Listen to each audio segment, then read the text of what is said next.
It's 8:30 now. It's been 2.5 years since the devastating tsunami hit Southeast Asia, and there's still so much work ahead for the thousands left homeless by Mother Nature's fury. Joining us is Bud Philbrook, who is the co-founder of Global Volunteers, to tell us how Minnesotans can help people in Sri Lanka. And I thought this was interesting. We were talking on the phone yesterday, and there's actually, you're working with 3 villages, but there's one that has a strong Minnesota connection. Yes, very strong.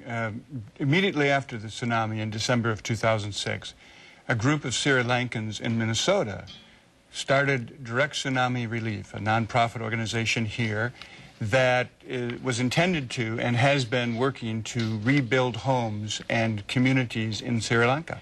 And what is the name again? Direct Tsunami Relief. And in Minnesota, it's Minnesota Gama? Well, the village itself is called Minnesota Gama, Gama meaning village. And they named it that because of all of the work and the money that has been donated from Minnesotans. Okay. So it's kind of cool. It is cool. It's really cool. All right, let's talk about the schools and the classroom situation. For instance, the kids in Sri Lanka. We've got some wonderful pictures here of kids, of students. What is their situation? A lot of the schools. Well, it's really sad because, you know, when the tsunami hit, there was this tremendous outpouring of support all over the world. And yet now, 18 months later, only 15% of the homes have been replaced. So kids and moms and dads are still living in camps and in tents or living with their families, extended families.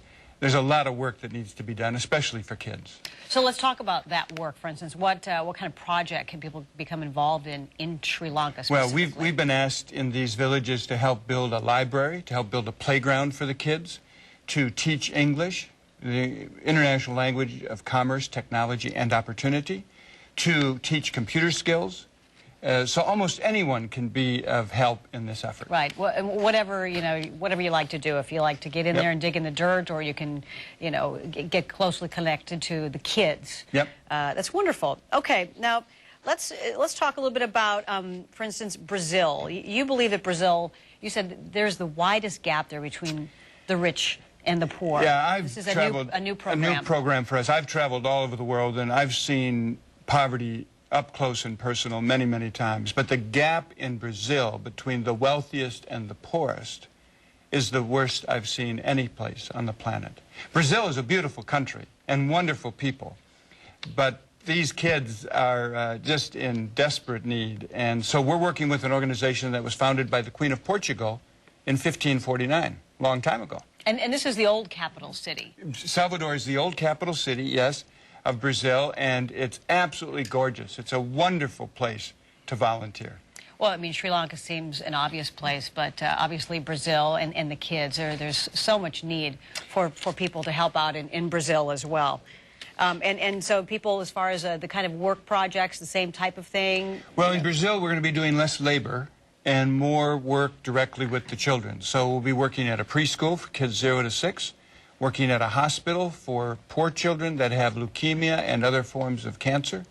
In fact, we're looking for musicians who would go from hospital room to hospital room, playing their instrument to uplift these children.